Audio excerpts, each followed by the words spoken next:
Hey YouTube, welcome to the channel. We are Team Starlight. I am Albert, and I am joined by my teammate Declan. Hello. The channel will be home to Yu-Gi-Oh! Retro format content, everything from IRL gameplay to DB replays and more. Today we have a tournament from our locals at Wildcard Cyclone in Temple City, California. This is the first video of many to come. Say hi in the comments and give us a like and subscribe if you enjoy the content. Let's get into round one. All right, so round one, I'm on the left. I'm Declan again. Hello, and my opponent goes first and sets a monster. So I'm playing a homebrew.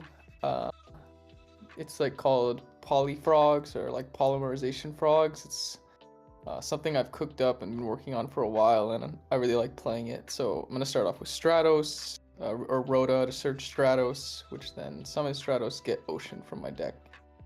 And I attack. He Reiko pops me, so That's always a good trade. You get your +1 with Stratos. I think he milled 2 monsters, so I'm like figuring he's on, and I see that he's on Machina because I think he milled Machina Force, so some good information there. He summons Lila, hits me for 17, but then he just goes to end phase, so I feel like just based on how he's playing, he either has Gores or he just has a handful of monsters and no traps. Because I don't know. Usually this deck plays at least some traps.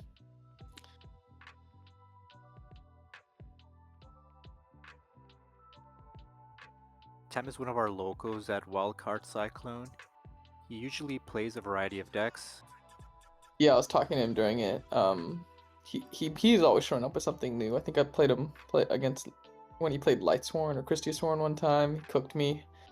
But I'm gonna play Future Fusion here, and I'll key you guys in. I have double salvage in my hand, so I go for this play because I want to be able to resolve Substitoad. But not just, I don't want to just have Substitoad in my hand. I want to be able to actually like combo. So I Future Fusion to get the swap and the ocean in, salvage that, then pitch special swaps and Substitoad, and then I have the second salvage. So now I haven't normal summoned yet. So here I'm gonna be able to normal summon the swap frog and start doing the frog things that everybody hates. And he doesn't have any stops. He's not playing. Again, he's playing Machina. He's not playing like Lightsworn, so there's no Herald to be worried about. This is the fun part about playing against a frog player, watching them combo and thin out their deck. Yeah, I mean, I'm just thinking like what's gonna be the best play here, and I'm figuring that I just want to apply pressure, so I go ahead and I just activate the miracle to bring out a 0 right away.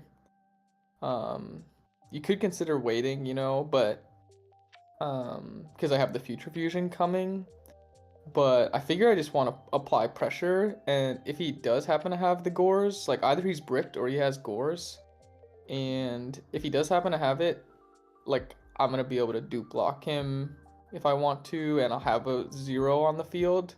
I could even tribute the 0 to summon something and board wipe him, so I'm not really worried. I just want to get in for a ton of damage here. So I bring out Desfrog off the Substitoad, just to do the most damage possible, and then I attack with everything in the order where I play around Gores the most. But on the 1900 damage, he is gonna drop Gores here, and so I think for a little, if I should tribute the 0 to just board wipe the Gores, but I figured if I just dupe blocked him, like it's not really an issue, because even if he has something like a Caius, I'm not really worried about him like, you know, hitting my 0 or hitting a dupe frog, so pass it back to him. Not an easy board to break here. Tem has to out the dupe block, and then he has to out the Ab-Zero. That's going to require a lot of resources. Yeah, and it's like ideally you would want to either just Black Rose or wait for the other Ab-Zero to come out, so then you can clear them both at once somehow, but it's just a lot of pressure on the board. So he sets a monster, passes it back to me. That's turn 1 on Future Fusion, so I got a 0 coming next turn. And I think I had Pot of Avarice in my hand here, and I was debating if I should just go for it right away. But I think I couldn't really just see the through line of how I was gonna like kill unless I just drew the perfect cards.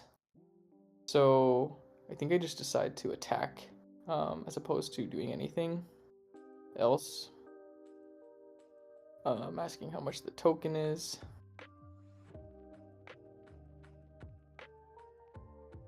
Yes, I'm gonna attack the Gores. And then I realize everyone's nightmare while they're playing against frogs, which is 3 dupes. I had the dupe in my hand, so I just go ahead and summon it and basically say, you can't out this. I've got another 0 coming. I've got 3 dupes.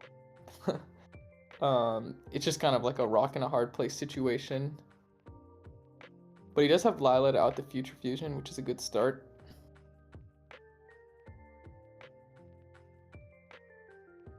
And he's gonna set a back row. He didn't flip the Raikou here, so he probably doesn't have a way to deal with the board yet.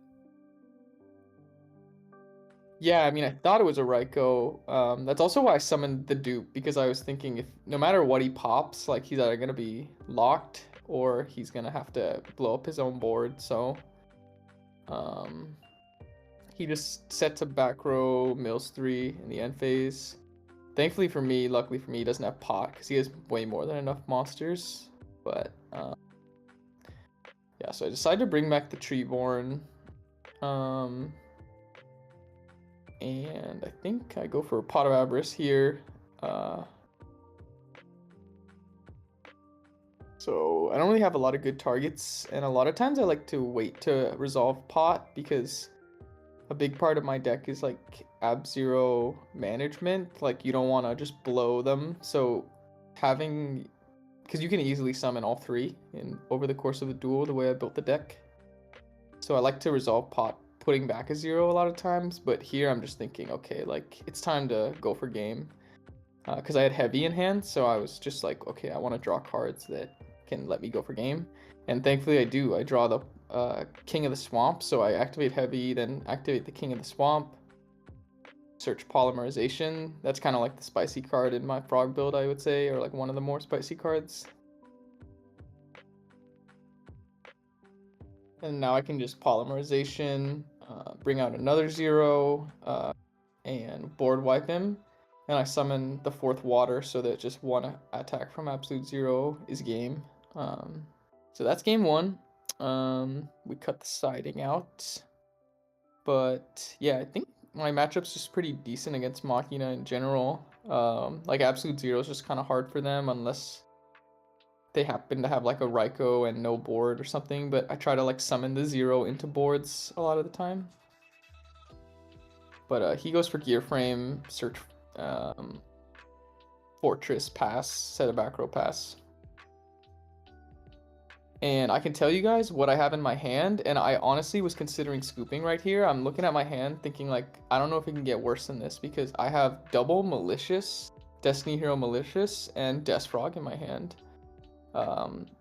So I was honestly just thinking, should I just scoop so that he doesn't know anything I'm siding, or get any more information about my deck? But I'm like, I'll just play it out. You never know. So yeah. He hits me for 18, passes it back.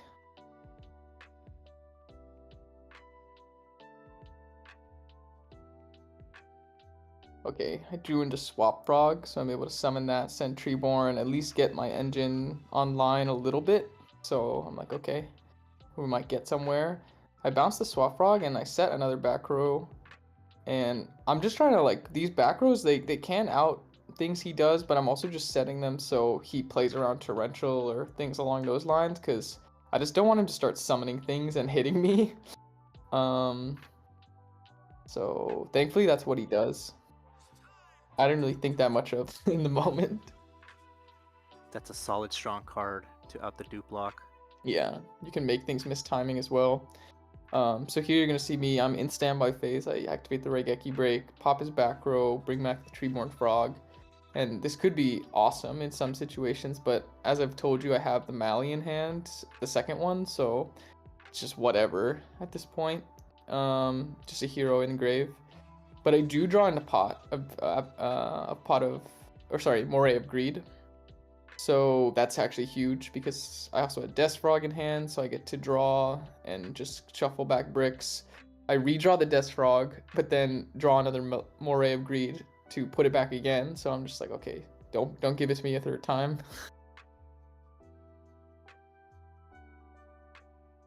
3 fresh new cards. Yeah, Moray is really good in this deck. I just play so many waters that it's never dead. I'm gonna go for Rhoda, search Ocean. I think I drew Stratos. So I'm like, okay, Ocean it is. I don't play Junk Synchron, so if you're wondering. And then I go for Poly with the second Malicious in hand. Just bring out my boss monster. Okay, yeah, and then I also summon the Ocean, which bumps up my 0 to 3000. And also kind of just represents pressure, because if he doesn't clear my Ocean, I'm gonna get to get a +1 off of it next turn. Pretty good.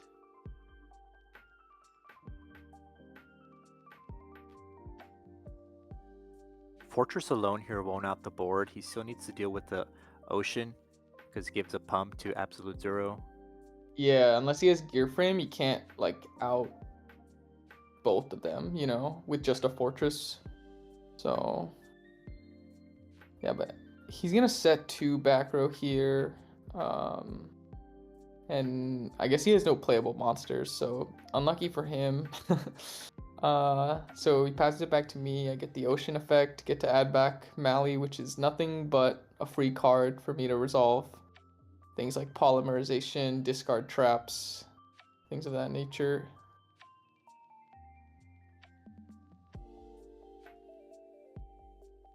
I'm thinking if I'm going to use the Treeborn Frog, and so my thought process here is if he has Torrential, I'm going to go for game here. I'm going to summon the Stratos and attempt to pop his back row. And if he has something like Torrential, I'm not really worried about it because, or not worried, but it just doesn't matter either way whether or not I brought the Treeborn. So I summon the Stratos, and then my nightmares are realized as he flips up Needle Ceiling. So bringing back that Treeborn really screwed me. The second Needle Ceiling to wipe the board. Yeah, but unfortunately for him, he asked, "Does it target?" And I said no. And then when he flips the Needle Ceiling, he assumes that I'm gonna be able to pop his back row, because my card doesn't target.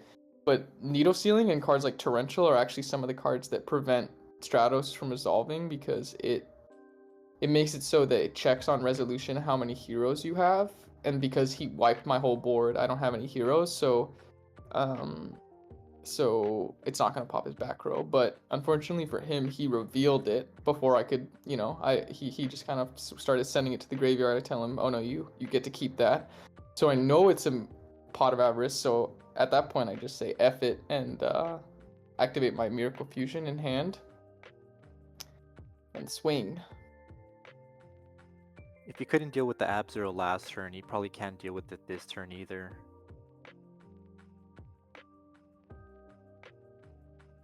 Yeah, so I know his back row is a dead Pot of Avarice, basically, and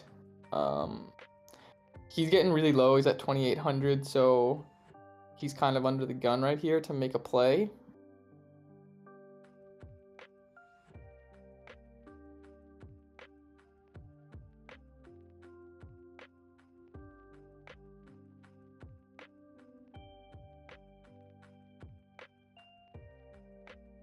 Thinking about it.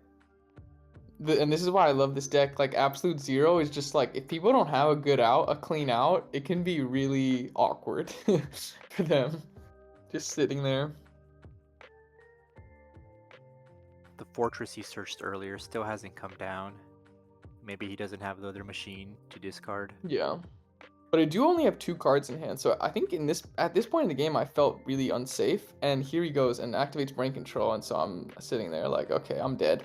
Uh, but based on the amount of time that he thought, actually I'm like, okay, maybe I'm not. And thankfully he just swings, and because I don't have any like Battle Fader or Gores in my hand right now, so he sacks for Caius and attempts to banish itself, but I mean, maybe you can confirm this, Albert, but because both the effects are mandatory, he's going to be Chain Link 1 because he's turn player. So I say, I think that's how it works. I think I'm going to be Chain Link 2, and then it's going to pop the Caius before it has a chance to resolve and banish itself to burn me.